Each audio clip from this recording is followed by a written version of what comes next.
Video के and तक आप समझेंगे स्कैफोल्डिंग क्या है, एमक्यू क्या है, जेडपीडी क्या है according to Vygotsky, collaborative learning क्या होती है, कोऑपरेटिव लर्निंग का क्या काम होता है, रेसिप्रोकल टीचिंग क्या है, प्राइवेट स्पीच के बारे में, सोशल स्पीच क्या है और साइलेंट इनर स्पीच क्या है, आज हम जानेंगे इस वीडियो में।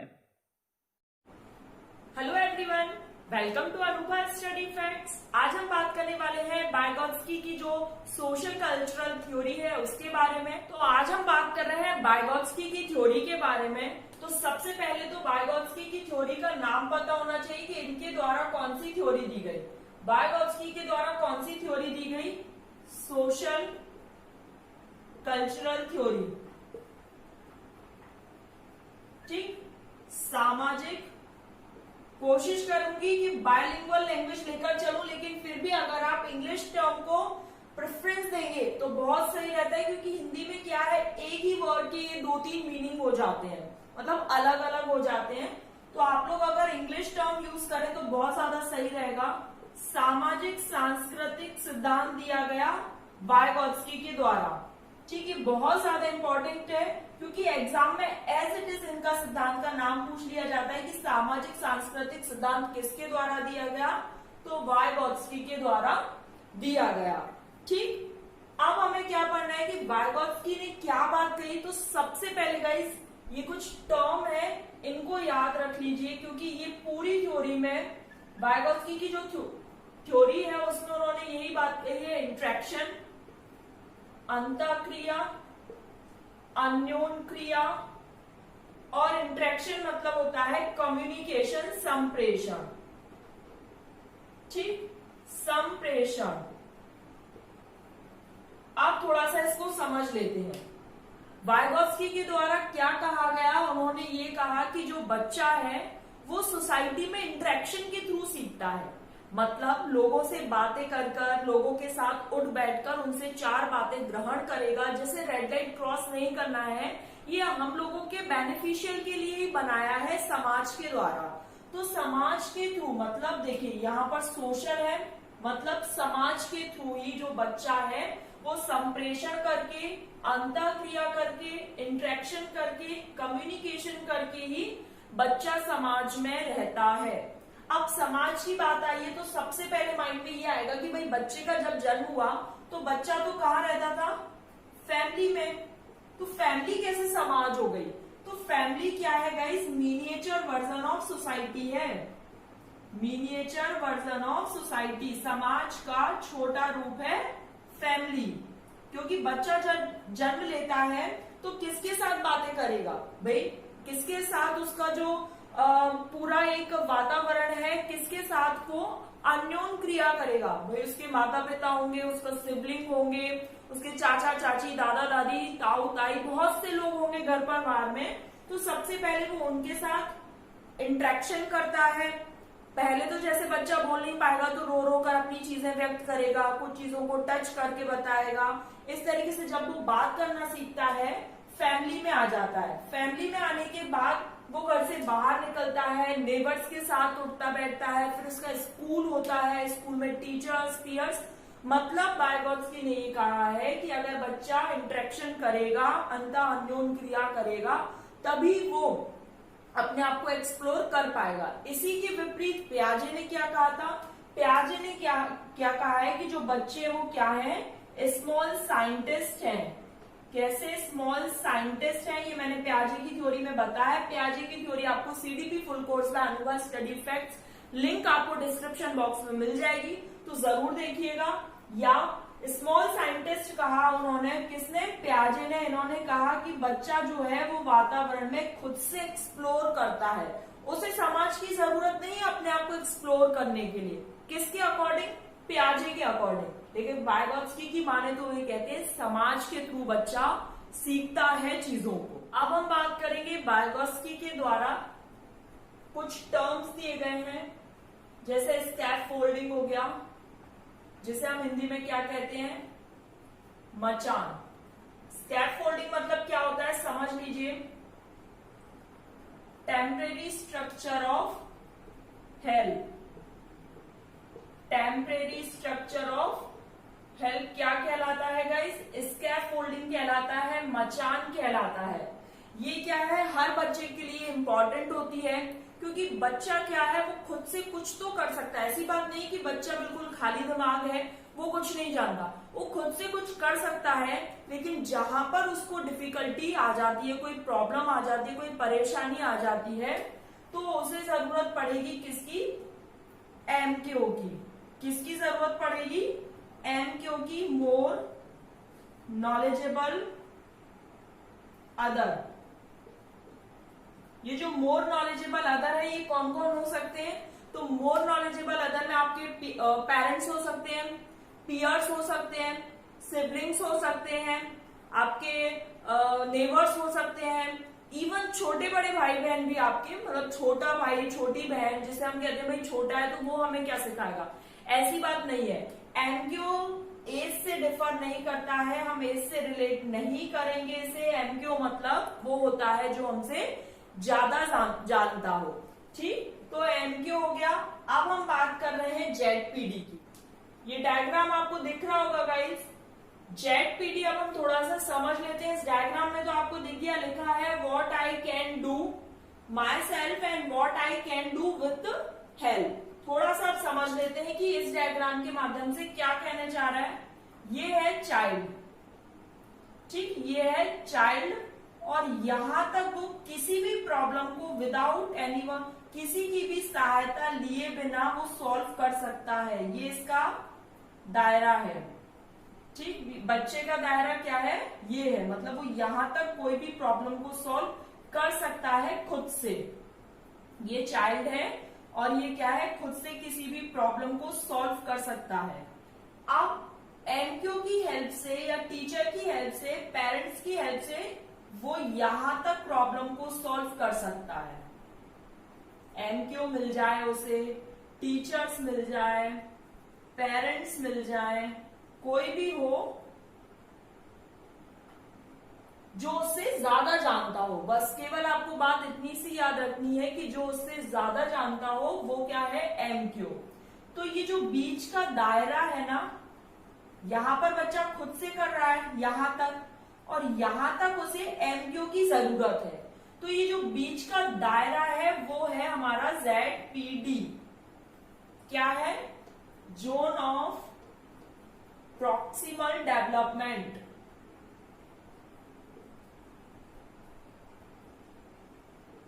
समीपस्थ विकास का क्षेत्र। याद रखिएगा, हिंदी में क्या कहते हैं? समीपस्थ विकास का क्षेत्र। यहां तक बच्चा खुद कर ले रहा है, और यहाँ ये जो बीच का दायरा है, ये टीचर्स की हेल्प से, भाई पेरेंट्स की हेल्प से या एमक्यू की हेल्प से कर लिया, और ये जो बीच का दायरा है ये है ZPD, zone of proximal development. यहां तक अगर आपको सब कुछ समझ आ गया है तो एक लाइक तो बनता है, और ज्यादा से ज्यादा शेयर करना है। अगर शेयर नहीं किया है तो प्लीज शेयर कीजिए, व्हाट्सएप, फेसबुक, इंस्टाग्राम, जहां पर भी आप जुड़े हैं अपने फ्रेंड्स के साथ, वहां पर इस सेशन को शेयर कीजिए। अब हम बात कर रहे हैं स्पीच की। ये देखिए यहाँ पर ये जो एक डायग्राम है गाइस, ये केवल इसलिए आपके लिए है, अगर कोई बच्चे नोट्स बनाना चाहते हैं तो वो इसके थ्रू नोट्स बना सकते हैं। और यहाँ पे मैं आपको केवल शॉर्ट, मतलब एक जो बिल्कुल बेसिक है वो समझा देती हूँ, और फिर भी अगर आप चाहते हैं अपने नोट्स के लिए तो यहाँ पर आप यहाँ से स्क्रीनशॉट लेकर इसको नोट डाउन कर सकते हैं। स्पीच में गाइस सबसे पहले बात आती है प्राइवेट स्पीच की, फिर सोशल स्पीच, और एक होती है साइलेंट या फिर इनर स्पीच। अब इसको थोड़ा सा समझना है। प्राइवेट स्पीच मतलब निजवाक। इसमें क्या होता है बेसिकली, प्राइवेट स्पीच आपने देखा होगा, जब हम खुद को मोटिवेट करते हैं, खुद को बूस्टअप करने के लिए हम खुद से ही बात कर रहे होते हैं। Yes you can do it, हमें ऐसा करना है, हमें सुबह जल्दी उठना है, और पजल को सॉल्व करते टाइम पर आपने देखा होगा कि हम खुद से ही कुछ ना कुछ कहते रहते हैं, नहीं यार ये वाला पजल यहाँ नहीं, यहाँ आना चाहिए, या ये वाला जो पीस है तो उसको यहाँ नहीं यहाँ लगना चाहिए। मतलब हम खुद से कुछ कह रहे हैं, हम किसी और से बात नहीं कर रहे हैं, लेकिन अगर कोई हमारे पास में खड़ा है तो वो हमारी आवाज को क्लियरली सुन सकता है कि हम क्या कह रहे हैं। मतलब हम खुद से कह रहे हैं सुबह उठना है तो yes you can do it, हम लोग को सुबह जल्दी उठना है, हम उठ सकते हैं, हमें पूरे दिन में इतना इतना हमने जो शेड्यूल बना है उसको ऐसे ऐसे फॉलो करना है। मतलब हम खुद से बातें कर रहे हैं। ये किसके अंतर्गत आएगा? प्राइवेट स्पीच के अंतर्गत। लेकिन जब आप किसी और से बात कर रहे हैं, अपने पेरेंट्स से, टीचर से, फ्रेंड से, पीयर से, सिबलिंग से, मतलब कोई दूसरे व्यक्ति से जब आप बातचीत कर रहे हैं तो सोशल स्पीच आएगा। अब आता है एक साइलेंट और इनर स्पीच। ये बहुत बढ़िया है। इसमें क्या है, देखिए प्राइवेट स्पीच में भले ही आप खुद से बात कर रहे हैं लेकिन दूसरे को तो पता चल रहा है कि आप क्या बोल रहे हैं। लेकिन साइलेंट इनर स्पीच में क्या होता है, आप कुछ भी बोल लीजिए, देखिए अभी मैंने कुछ भी बोल लिया हो, आप किसी को पता नहीं चल पाया, तो ये होती है साइलेंट स्पीच। ये हम कब यूज करते हैं? जब हमसे कोई बड़ा हमें कुछ डांट जाता है और हम अपनी मन की भड़ासों से निकाल नहीं सकते उनके सामने, क्योंकि वो हमसे बड़े, तो हम मन में कुछ ना कुछ बड़बड़ाना, जिसे हम क्या बोलते हैं, बड़बड़ाना।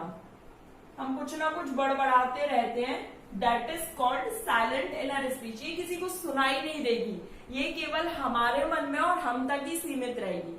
प्राइवेट स्पीच क्या है, हम बोलते तो खुद से, मतलब हम किसी दूसरे से बात नहीं कर रहे हैं, लेकिन ये सुनाई देती है, लोगों को पता चल जाता है कि हम क्या बात कर रहे हैं। पजल सॉल्व करते समय ये एग्जाम में पूछा गया है कि कोई बच्ची कुछ भी नाम दे देगा, सपोज हम यहाँ पे नाम ले लेते हैं साक्षी।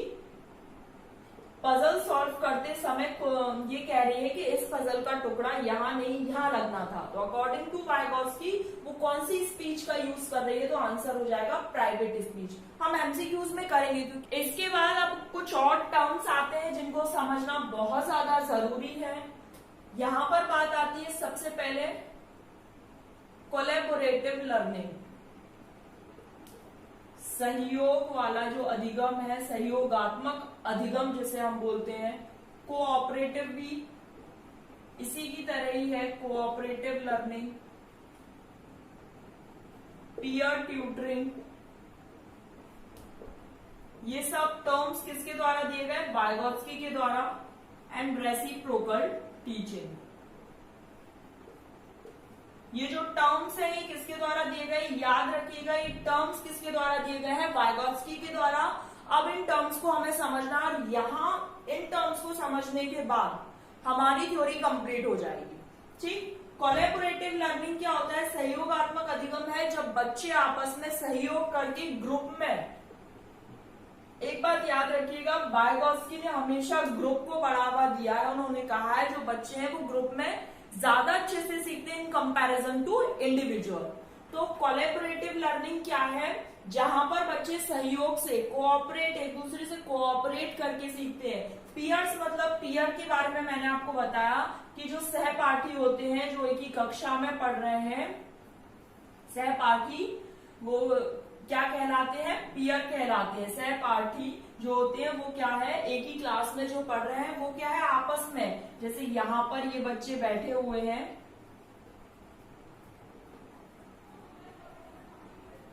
ये देखिए, ये एक दूसरे के साथ कुछ ना कुछ समझते हुए चल रहे हैं। भाई कोई क्वेश्चन इसको आ गया, कोई क्वेश्चन इसको समझ आ गया, इसने इसको समझा दिया, इसने इसको समझा दिया, इसने इसको समझा दिया और इसने इसको समझा दिया। इस तरीके से ये चीजें चलती रहेंगी। और रेसिप्रोकल टीचिंग में क्या होता है, जो बच्चा होता है, जो पीयर होता है या जो स्टूडेंट होता है, ऐसा करते हैं या स्टूडेंट लिखते हैं, जो स्टूडेंट है, सबसे पहले जो टीचर है वो स्टूडेंट को पढ़ा रहे हैं और स्टूडेंट से कुछ सीख रहे हैं, मतलब रेसिप्रोकल हो रहा है। टीचर तो भाई हमेशा बच्चों को पढ़ाते ही हैं, लेकिन कभी कभी ऐसा भी हो सकता है कि स्टूडेंट को टीचर से किसी चीज में थोड़ी सी ज्यादा नॉलेज हो, तो यहाँ पे क्या होता है, रेसिप्रोकल टीचिंग हो जाएगी। ठीक, और एक चीज और याद रखिएगा, अगर जब भी स्टूडेंट को टीचर से ज्यादा आ जाए किसी काम में, अब उनकी हेल्प कर दे, तो स्टूडेंट क्या कहलाएगा इस टाइम के लिए, MKO, more knowledgeable other. Age से कोई मतलब नहीं है, यहाँ पर है जो ज्यादा जानता हो। चलिए, यहाँ पर हमने अपना सेशन कंप्लीट कर लिया है। अब 2 मिनट के अंदर हम पूरा रिवाइज कर लेते हैं। वाइगोत्स्की की जो थ्योरी है वो क्या है, सामाजिक सांस्कृतिक सिद्धांत है। इसमें इन्होंने इंटरेक्शन की बात की है। बच्चा इंटरेक्शन के थ्रू समझता है, आपस में बातचीत करके समझता है, समाज में 4 लोगों से बातें कर और उठ बैठकर वहां पर ये सब चीजें, रूल्स, वैल्यूज, नॉर्म्स जो कि सोसाइटी के द्वारा और सोसाइटी के वेलफेयर के लिए बनाए गए हैं, वो बच्चा सीखता है। उसके बाद बात आती है स्कैप फोल्डिंग। जो टर्म है वो टेम्परेरी स्ट्रक्चर ऑफ हेल्प है। भाई बच्चा यहां तक कुछ कर सकता था, ये इसका दायरा था, और वो एमक्यू की हेल्प से यहां तक पहुंच गया, तो ये जो बीच का दायरा है वो क्या है, ZPD है। Scaffolding temporary structure of help हो गया। पीयर ट्यूटरिंग में बच्चा आपस में एक दूसरे से ग्रुप में कुछ सीख रहे हैं। रेसिप्रोकल टीचिंग में टीचर स्टूडेंट को, स्टूडेंट टीचर को हेल्प कर रहे हैं। कोलैबोरेटिव लर्निंग, कोऑपरेटिव लर्निंग में क्या होता है, सहयोग से चीजें सीखी जाती है। स्पीच, प्राइवेट स्पीच, खुद से कुछ बोल रहे हैं, दूसरे को सुनाई जा सकता है। पजल सॉल्व करते समय हम प्राइवेट स्पीच का यूज करते हैं। अपने आप को बूस्टअप करने के लिए, एनर्जेटिक फील कराने के लिए हम प्राइवेट स्पीच का यूज करते हैं। जब भी हम एक दूसरे से बात कर रहे हैं, फेस टू फेस जब हम बात कर रहे हैं, सोशल स्पीच है। और जब हम खुद के मन में बड़बड़ा रहे हैं, किसी दूसरे को सुनाई नहीं आ रहा है, that is called silent inner speech. तो यहाँ पर हमारी वाइगोत्स्की की जो सोशियो कल्चरल थ्योरी थी वो कंप्लीट हो गई है गाइस। वीडियो पसंद आए तो लाइक करना, शेयर करना, और चैनल पर पहली बार आए हैं तो सब्सक्राइब कर सकते हैं। बेल आइकन को प्रेस जरूर करिएगा, उससे क्या है, जब भी मैं न्यू वीडियो अपलोड करती हूँ तो उसका नोटिफिकेशन आप लोग तक पहुंच जाएगा। और याद रखिएगा 8 बजे हमारी जो वीडियो है या जो सेशन है वो हमारा 8 बजे आया करेगा। रोज सुबह 8 बजे आपको मिलेगा। Thanks for watching.